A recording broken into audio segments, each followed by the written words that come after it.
Greetings everyone, this is Peter Muller with another take, and the topic for this evening is called Taino, the Peopling of the Caribbean.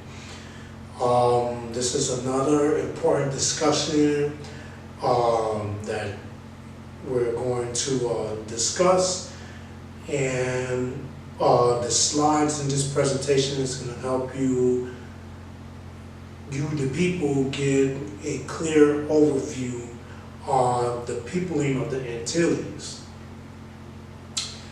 Now, the peopling of the Antilles, this goes through several phases that gave rise to what we know as the Taino people. The Taino people were the people that the Europeans or the Spaniards encountered during the time of contact. Now, some of the things that we use to understand the Taino will be through archaeology, DNA, ethno-history, and also linguistics. And with all of these elements together, we use to have more clarity in regards to our quest to understand our Taino ancestry and also our indigeneity. So some of the sources from this presentation is the Encyclopedia of Caribbean Archaeology, that's by Bassel A. Reed. That's a really good book you want to have on Caribbean archaeology. And it's probably the most recent, if I'm not mistaken. So that's a good book that you want to have. Another one is the Archaeology of the Caribbean. Okay, that was the second book that was done by Samuel M. Wilson. That's also a good source to have on top of Encyclopedia of the Caribbean, Encyclopedia of Caribbean Archaeology. Okay, so that's two important sources. One by Bassel A. Reed and also R. Grant Gilmore, along with Samuel M. Wilson's book, The Archaeology of the Caribbean, which is the follow-up of his first book, The Indigenous People of the Caribbean. That's another good source. Another source that I'm using for this presentation, Ancient Borinquen, Archaeology and Ethno-History of Native Puerto Rico by Peter E. Siegel. Another reference that I'm using is the Oxford Handbook of Caribbean Archaeology. That is by William F. Keegan. Also, Taino, Rise and Decline of the People Who Greeted Columbus. That's by Irvin Rose. Now, when it comes to archaeology, it can be a little cut and dry, but there's a lot of important information that archaeology can give us. You know, we can also use that along with DNA. Okay, there's a lot of aspects. We have to. There's a lot. DNA can be a little controversial. But in my opinion, I think we should have an important mind in regards with DNA studies. It's going to help us to, like, take this for an example. Very recently, there was a DNA study that matched the native genome with the modern genome, and they concluded from this study that the native genome survives within the present population. And the link for that, I can post that in the bottom. It's very interesting. DNA is something that I'm still learning about, and DNA is important if we tie that into with the archaeology and then also with ethno-history.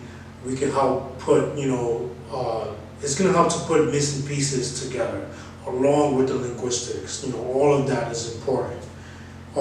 Another source that I use is Wild Majesty, that's by Peter Hume and Neil L. Whitehead. Languages of the Pre-Columbian Antilles by Julie Granberry and Gary S. Vasilius. Languages of the West Indies by Douglas Taylor. Also, this is a report by the UN on the Garifuna.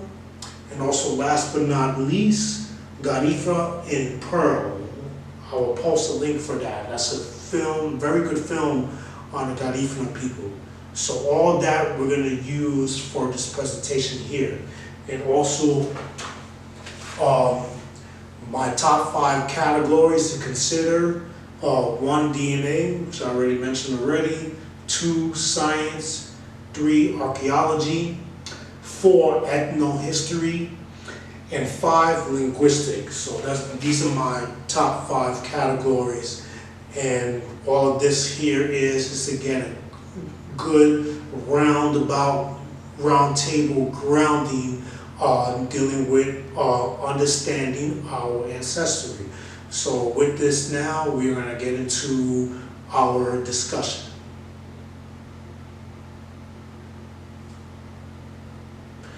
First point, understanding the significance of the conquest.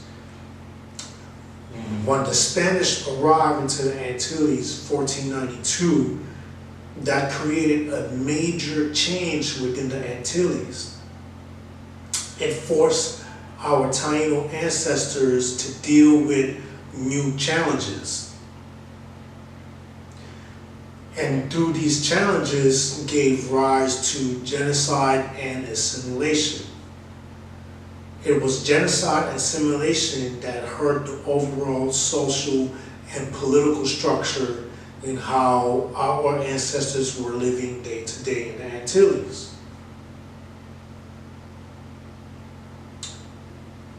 So it was when these events happened during the early days of the conquest, you know, a lot of changes happened, which was abrupt. And gradually through time, when the European influence became more influential in the Antilles, just so we can understand when I'm talking about the Antilles, I'm talking about the island chain throughout the whole Caribbean, which would be the Great Antilles, the Bahamas, also including the Lesser Antilles, okay? So all of these islands were our territory. And with the arrival of the Spanish, you know,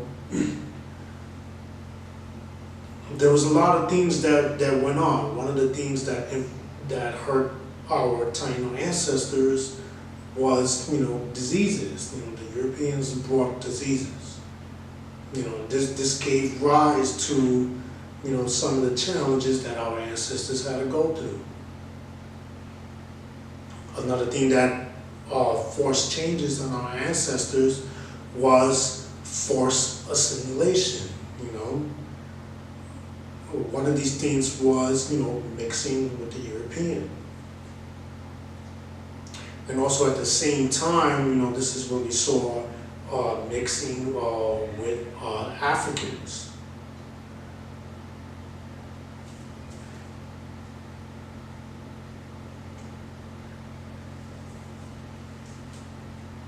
So now that we understand that a little bit, I'm going to review again the chronology of the Antilles.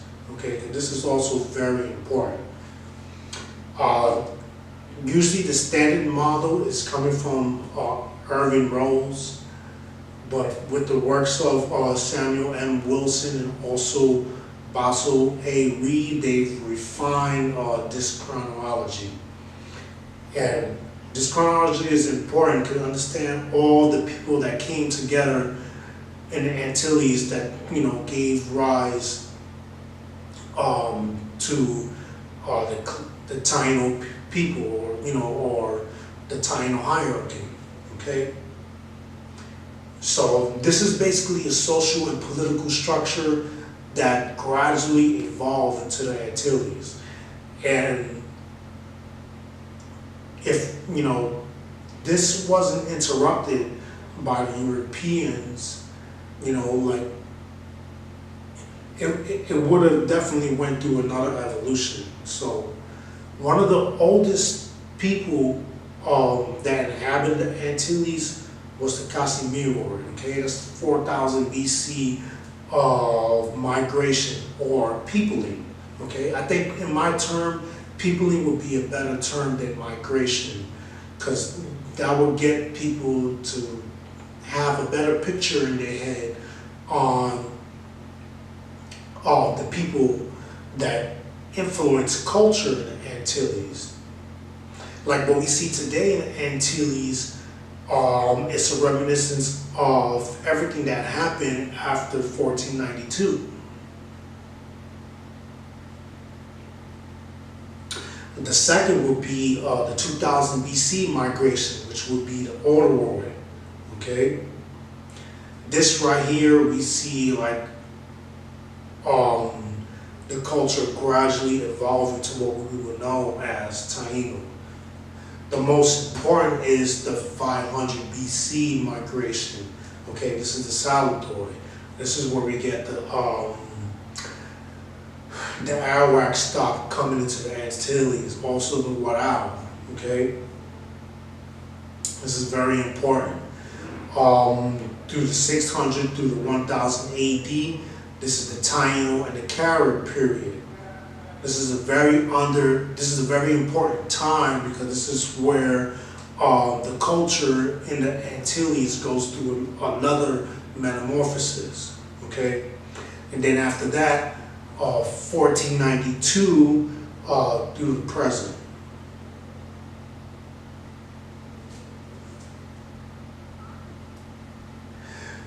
In the next slide here, this is very important because it's going to make people to understand the phenotype that dominated the Antillean chain. Now we know that there are other groups that, you know, spread a lot of misinformation and pseudo myths. But when this is where DNA is important, because it helps us to understand our ancestors a little better, and it also helps us to understand when people come in. Like, for example, DNA studies shows that African present, you know, doesn't become an influence until after the 1600s in the Antilles. So that tells us that we don't see African admixtures until, you know, a little right after, during the conquest period. So anytime before that, we don't have a pre-Columbian African contact. So this is one part where DNA can give clarity. Okay, along with archaeology and linguistics, we can know where and at exactly what time where a group of people come in to be influential. Okay, so take a look at this picture, get familiar with it. Okay, we can compare this with the Yanomamo. If you look at the Yanomamo, you can get an idea in the phenotypes that our ancestors carried.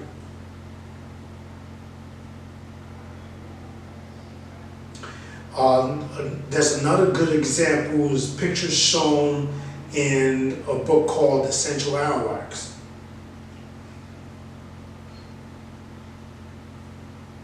Has some cool pictures there, and that's a book on the Wapishana. You know, there are some correspondence in that book. You know, it's very cool. But let's keep this in mind. You can use this model, and you're going to see how our ancestors were. Okay, this is why it's very important. Okay, so now we are going to move on to the next slide and continue this discussion. Okay, now I'm going to read you some references so I can make some of the points that I just said a little more clear. Now we're going to start off with this, okay? This is from Ancient Borinquen, page 341, okay? It says the chronicles of this early period refer generically to the Tainos as the aboriginal groups who inhabited these islands at the time of European arrival. Let me read that one more time. The chronicles of this early period refer generically to the Tainos as the aboriginal groups who inhabited these islands at the time of European arrival. Now, with the previous slide that I just showed you, I showed you the phenotype of the people who inhabited the Antilles. This is how our ancestors look. And this is validated through DNA and also archaeological studies. Now, also when we add in the body of work with the linguistics shows that the people who inhabited the Antilles were mostly of an Arawakan stock. Now, we are aware that there were other people who also inhabited the Antilles, okay? But we're going to get more into that in a little bit. On the next slide, this is on page 10 of the Oxford Handbook of Caribbean Archaeology. It says, compounding the problem with Spanish colonial policy that lumped native peoples into two categories: the good and peaceful Arawak, or the Taino, and the cannibal Carib. The Spanish divided the Caribbean between the peaceful Arawak and the cannibal Carib. Okay? No, this is where the Romanticism originated, that the Taino were good people from the early Spanish writers. This is a very important point.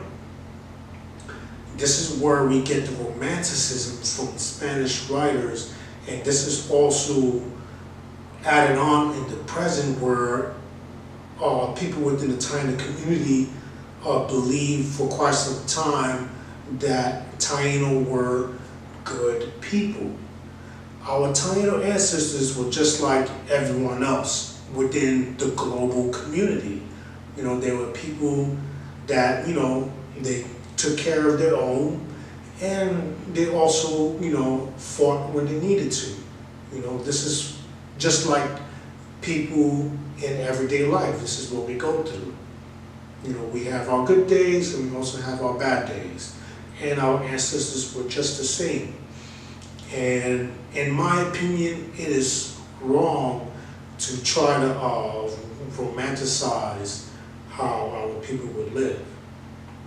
So these are some of the things that the Spanish did. You know, we already know that the Spanish were poor ethnographers. They didn't really document how our ancestors lived very well day to day. You know, what we have is only scant information to go by, and with what they recorded, you know, it gives us a tedious task to compare. This is why comparing is important, because by comparing, you know, it helps us to try to validate what the Spanish writers documented.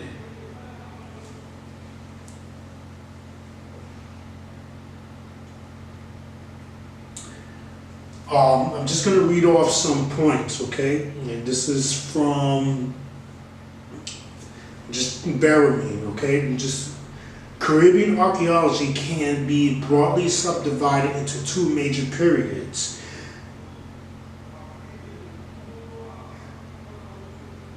(5,000 BC through 1492). That's the first period. That's the prehistoric archaeological period. The second period is post 1492 through the present, okay? That will be historical archaeology. Prehistoric archaeology includes studies relating to various Amerindian peoples and cultures. That includes the Odoroid, the Casimiroid, the Saladoid, the Huaycoid, the Baracoid, the Taru Masoy, Suzanne, Tamasoy, Ostonoid, and the Taino. Caribbean prehistoric archaeology is based on a rich mosaic of migrations, cultural interactions, and social-cultural complexities. According to the traditional schema, prehistoric migrations to the region started about 7,000 years ago with the advent of the Odoroid. Okay, these were archaic groups from South America, followed by movements by Casimiroids, who were also archaic groups from Central America 1,000 years thereafter.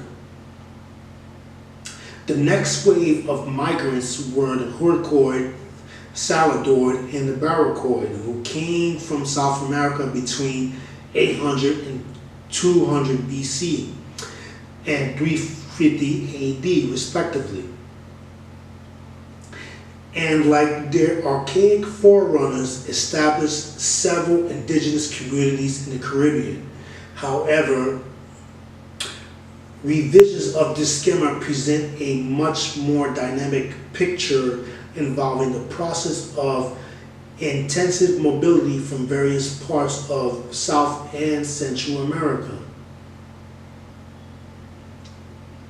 As such, the Huaycoid may have developed locally from archaic groups, but this development may have included influences from Central America,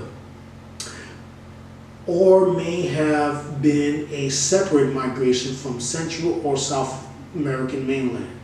Similarly, around AD 600, the Ostonoid, who eventually evolved into the Taino, developed from a combination of archaic and Saladoid, Huaycoid cultural influences. The Tromasoid, the Suzanne, Tromasoid, the Ostonoid, and the Taino were not migrants but were indigenous cultures that developed autochtonously in the region. Okay, now let's go over this term because that's pretty important. Okay, the autochthonous, okay, means of an inhabitant of a place, indigenous rather than descended from migrants or colonists, of a deposit or a formation formed in its present position.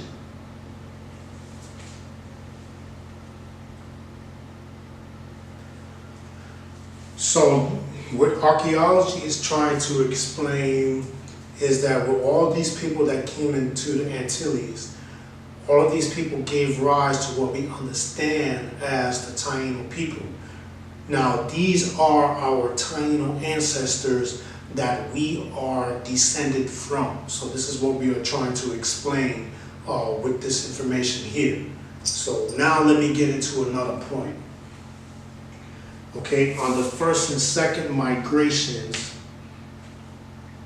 the first migration or people, 4,000 BC, the Casimiroid represented a lithic tradition. They were users of stone tools, unlike later peoples of the Antilles, they did not make or use pottery or practice agriculture. The second migration, or peopling, 2000 BC. The same like the Casimiroid, they represent a largely lithic tradition, in some cases modified by the use of tools of bone and shell, as well as stone, and rarely by the presence of pottery. It is worth noting that Belize is one of the likely candidates for the origin of the archaic groups, such as the Casimiroid in the Caribbean. The Casimiroid and the Autoroid represent the archaic groups, okay? This is the groups that inhabited the Antilles, mostly hunters and gatherers, okay, that did not deal with pottery. Towards the end of the Autoroid period, they probably started eventually dealing with pottery, okay? But it's through these two groups that possibly that Semiism evolved. Now you see in the next slide, okay, is an example of a construction of the Semi, okay? So we can understand through the studies of archaeology that we can see through the evolution of the Casimiroid and the Autoroid, and also with the influences of the Saladoid migrations, we can see that the construction of the Semi evolved. So we can see in the Caribbean that the Semi is something that is very special and exclusive to the Antilles, okay? Mostly in parts in the Dominican Republic and also in Puerto Rico, where we see this kind of work evolving, okay? Getting to another point, now we're gonna review the people that inhabited the Antilles, okay? Now the way that the scholars break this down, just so it doesn't appear to be so far-fetched, all you have to do is understand, look at it as a timeline from point A to point B, okay? The way that the term Taino is used as a classification to classify families that were of an Arawakan stock in the Greater Antilles. So with these terms, scholars use these terms to try to understand, or not just understand, but use these terms as a point of reference for the peopling of the Caribbean, okay? So we're going to review some of these, all right? Some of these are the Wanahatabe. Now they say, some people, our scholars say that the Wanahatabe are descendants of the Casimiroid, or which they can also be descendants of the Casimiroid and the Autoroid, which mainly they were of, you know, the hunter and gatherer stock. It's probably why one of the reasons that scholars say this is because the Wanahatabe, they lacked pottery. They didn't have pottery. Another is the Siboney Taino, and also the Lucayan. Like you see with the Lucayan, we see, you know, the word loco in it. We also have the Siguayo and also the Macoris. Okay, so at the time of contact, these are all people that inhabited the Antilles. Then we had the Yeti. which the Yeti was another Arawakan stock that inhabited the Antilles. Now, according to information from the Kalinago state that the Yeti were the ancestors that inhabited the Antilles. But we know through archaeological studies that they are not the oldest. They are one of the oldest, but not the oldest people that inhabited the Antilles. Now, when we look at the Kalinago, as I stated in Return of the Taino Gods, the Kalinago represents an mixture between the Yeti, which were New Arawakan speakers, and the Karina, which was, these were Carib groups that came up the Antilles. You know, the Carib men that mixed with the Yeti women, later giving rise to the Kalinago. Now with the Garifuna, this is also very important, which we're going to get into more later in this discussion. The Garifuna, these were the people that scholars call them the Black Caribs. Okay, we gotta remember that term. That's what the scholars call them, the Black Caribs. Okay, these are the people that kept the language alive. Okay, because as we know, there are no more Kalinago speakers, as there are no more Taino speakers. Okay, the Garifuna are the only island Arawak speakers today, in the present.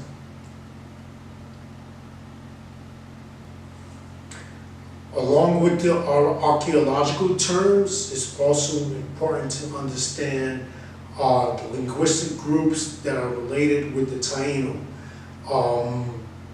One of the best examples is a summary that's given in by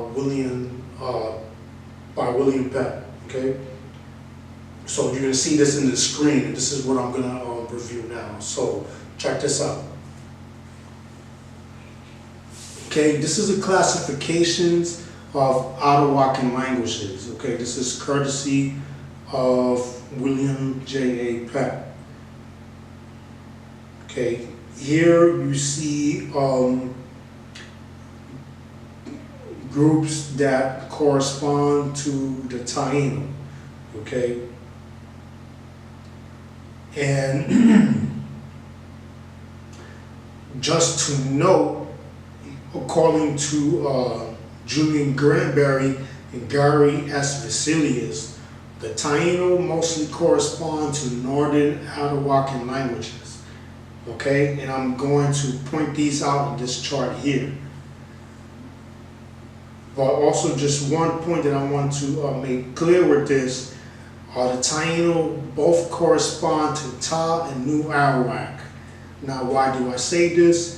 In one example, we have Dhaka recorded, and that can correspond to the Lokono 1870 Dakia.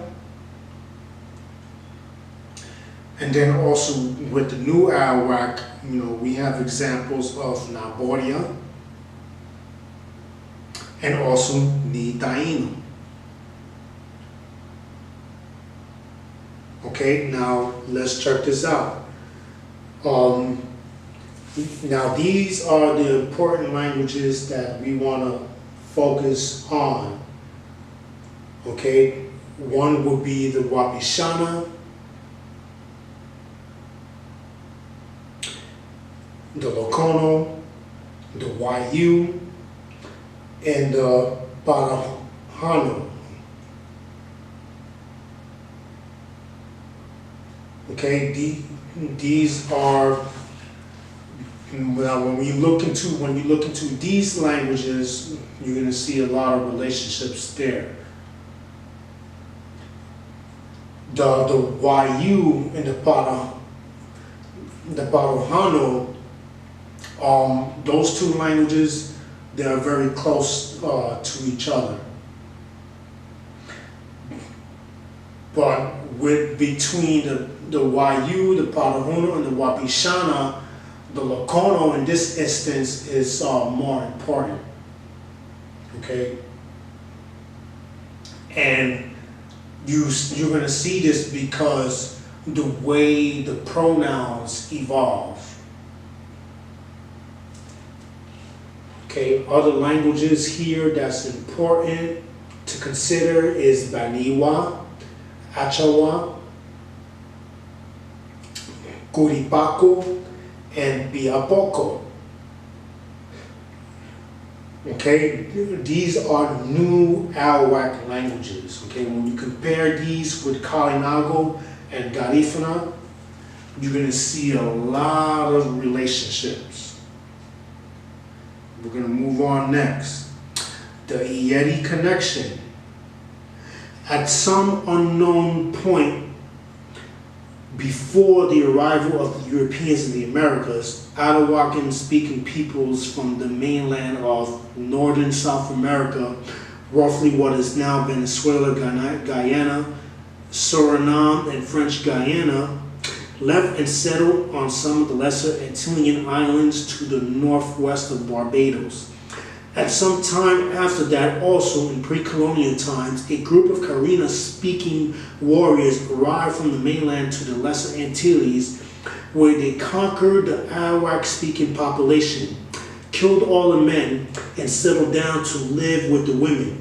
Over the years, the Taino language of the men was lost, but yielded a Caribbean-influenced male speech registered based on the Arawak language infused with a language number of Karina lexical and grammatical items. Following loosely defined language stages can be hypothesized.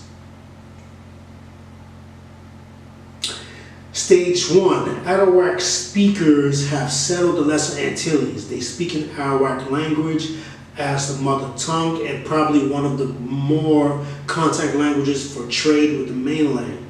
Stage 2. Carib speakers have conquered the Lesser Antilles after killing the Arawak men and enslaving the women. The women continue in this situation from stage 1 with the difference of having now learned the language of the Caribs.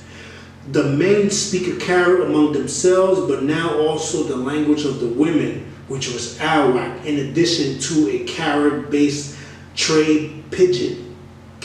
Stage 3, the Arawak language of the women has become the most common language of the Lesser Antilles, but the men continue to use parallel lexical as well as grammatical items in some parts of their language. The common Arawak language has also borrowed Carib lexical and grammatical items. After stage 3, the male speech lexicon has slowly thinned out, giving way to the common Arawak equivalents. Today, the men's speech is still all but extinct. It has been so bleached that even women can speak it without breaking social norms. Not all men master the men's speech, and those who do so suddenly used it consistently. Okay, so this explains the evolution of the Kalinago. Okay, and this happened through a period of time where after the Europeans started coming in. Okay, by this time, the Carib speakers or the mainland Karina speakers, okay, they were already mixed in with the Yeti population who mostly inhabited the Lesser Antilles.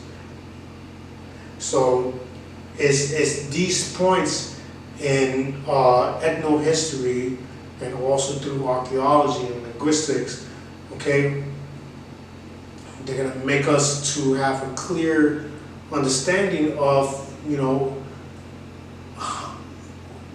the makeup of our ancestors and, you know, all the parts that make them who they are. And if we don't understand these small little pieces, we're not going to have a clear overview of the legacy that our ancestors have left us. So, you know, this is information that is very important to understand.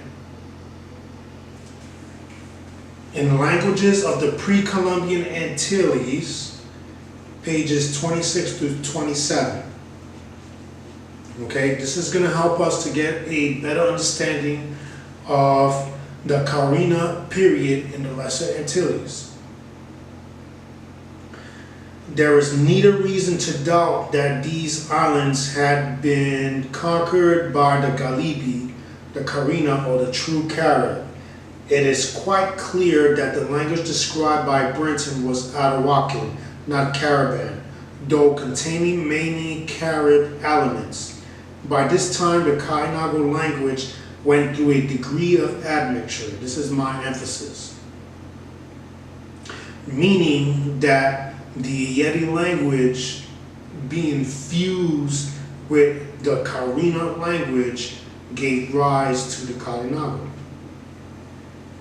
Continuing, although the Carina were the victors and their descendants still considered themselves as belonging to the Carina nation, the mother Yeti language, while absorbing a considerable number of Carina words, was maintained.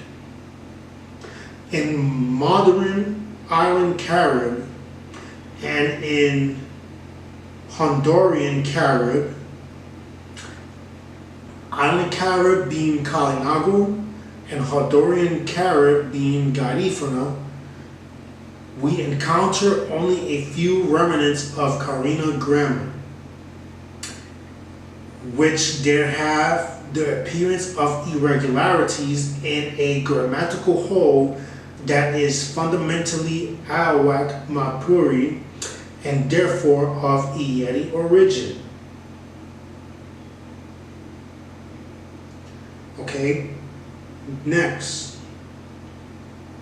The Carina men had come on raiding and trading expeditions to the islands according to oral tradition. They had taken Yeti wives and stayed. Newcomers arriving in increasing numbers over the years. On the term Carib. The term Carib was used by Europeans to describe the Kalinago men who rebelled against them. Also, the Spaniards tended to use the term Carib in very broad terms, referring to any of the Indians or natives who rebelled against them. The Caribs were the last migrants who arrived from South America and colonized the Lesser Antilles, contributing in the peopling. In the century prior to the arrival of the Europeans and the Africans. By this time, the Yeti were already occupying the Lesser Antilles. The Carib men called the Yeti Arawakes, French for Arawak, according to Brenton, and that they were the first inhabitants of the islands, but not the oldest. In page 109 of Wild Majesty, the Caribes, however, say through a well-established tradition among themselves that they have killed the Arawages, the first inhabitants of the islands. Okay, so here we already know that they're talking about Arawakan speakers who inhabited the islands before the Carina speakers or the Caribs came up into the Antilles. Okay.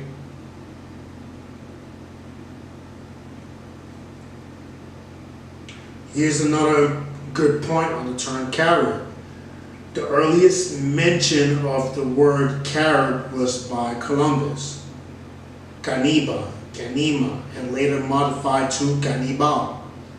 this name was replaced in subsequent Spanish writings to Caribe or Caribe, and in French, Caraïbe. Okay? Word correspondence shows that the word Caribe to correspond to the Kalinago 1665 Caire or Akera for island. This can also be related to the Lokono word Kairi for island. Kairi plus the plural be will be defined it as islands. In various writings, Caribe was interpreted to mean islander. According to Granberry and Vesalius, Classic Taino had recorded Kaya for island. So we see a relationship here linguistically. Okay? And interesting enough, we have the whole of the island chain called the Caribbean. Okay? So with this here, we're showing that Caribe is synonymous in the language for islands. And as I have already mentioned, it's a fact that the only surviving Circum-Caribbean language today is the Garifuna language. Now, it's important to mention the Garifuna people because they have become the custodians of the Arawak language that was spoken in the Caribbean right after the conquest period. One example, we're dealing with the Kalinago with Borinquen, we have Awebana. Awebana sounds like an obvious Kalinago name. And then we have in the Dominican Republic, can be possible, can be more Ta-Arawakan and also Warao, where we can compare words with the Lokono and the Warao. We see similarities. One example with the Lokono and the Warao, we have the word tukoro for flower. Okay? But with the Garifuna language, it's very important with the Garifuna. Okay? With the Garinagu, right? Garifuna is the language. Garinagu are the people. Okay? For example, one example is we have recorded Weba. Kalinago has Weba, Garifuna also has Weba. And today they're the only speakers that speak in an island Arawak language. Yes, we know that our ancestors who inhabited Antilles were a group of people, right? They were families. That's why Ni Taino or Ni Duhenu, my families, my relatives, you gotta understand that context, because what that is talking about is a family of peoples in the Antilles who spoke an Arawakan language, or Arawak-based language.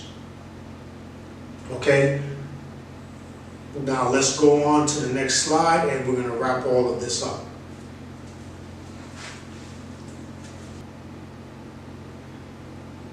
Now we're going to get into more points in regards to the Garifuna language. So let's check this out. Pay attention. This is very important points that I'm going to bring out right here. Okay, this was a good point from Joseph Flores, who's a very cool brother in the Garifuna community. And this was one point that he said. He said that the Garinagu is the Africanized form of Kalinago. We pronounce our different due to the African dialect being placed on the language. Garifuna is the Africanized form of Galipunam / Galipunam. Galipunam is what the original island Caribs called themselves in the women's language, which was Arawakan, and the Kainago is what they called themselves in the men's language, which was Caribbean. Now, once again, we have to understand that when you see the term Island Carib, scholars are using that as a classification to understand the time period of the people who inhabited the islands at that point in time.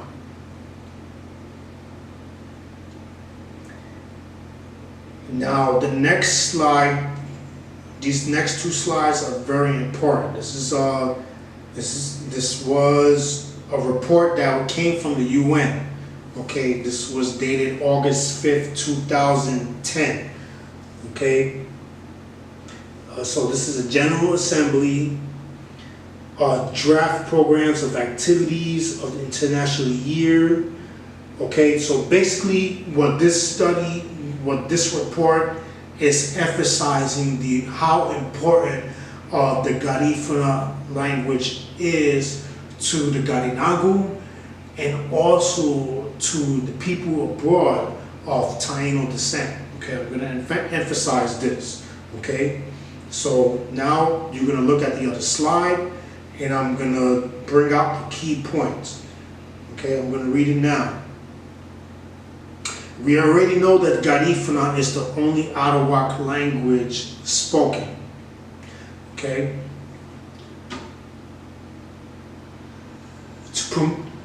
They were making some key points, so I'm just going to lay it out. Okay, we're going to start with section 22. The Ministry of Culture and Sports intends to carry out the following. Okay, this is in regards to preserving the Garifuna language. Intercultural dialogues, a project on developing the Garifuna culture, formed on diversity and inclusion, strengthening the Garifuna language through research and linguistic diagnostics.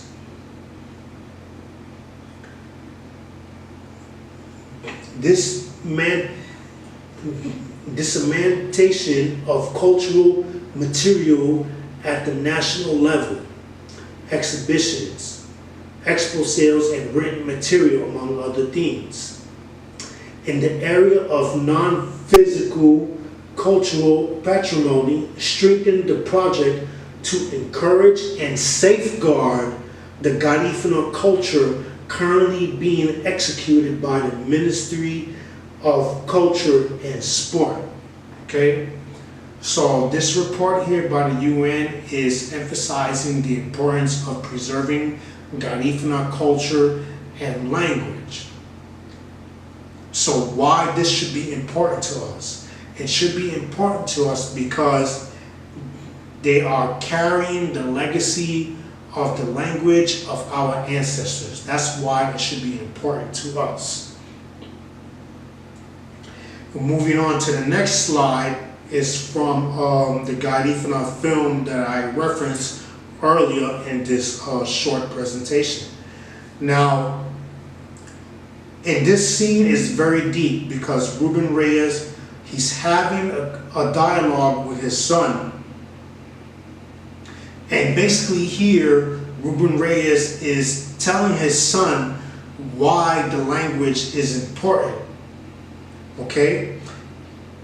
In this scene, he's saying that means Garifuna is the language in this house. So he's reinforcing why the language is important to his son, because it's through his son that the language stays alive.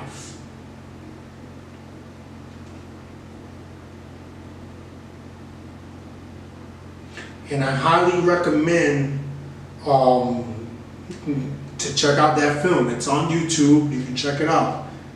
It's called The Garifuna Language in PERIL. And when we see that, we're going to see why Garifuna is important in the language reconstruction, because learning the rules, we can learn how, as we learn how to apply the rules and the structure, we can learn to use the words that we have, and also with the words that we extracted, to build a language, which already we have shown in the Facebook language group, Bohiota Nene. If you haven't checked it out, I definitely highly recommend you take a look for yourself and also participate to see what we have. Okay, so now I'm going to close out here. Identifying with the possibility of surviving cultural practices starts by looking into thriving material culture today.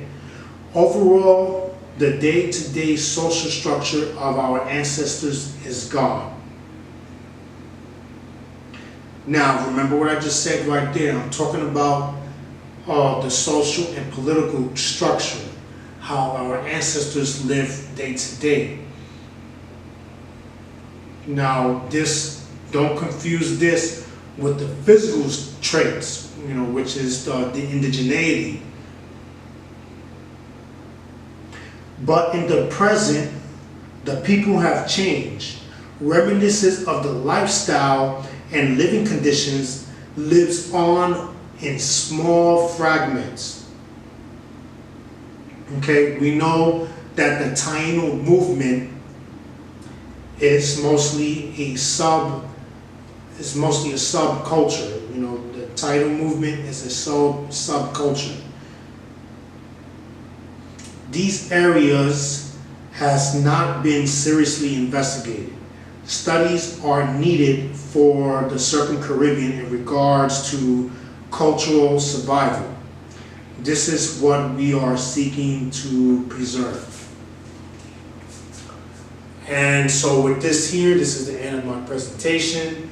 I highly recommend that you check out the references that I cited in the beginning of this video, and also to check out the film, the Garifuna Language in PERIL.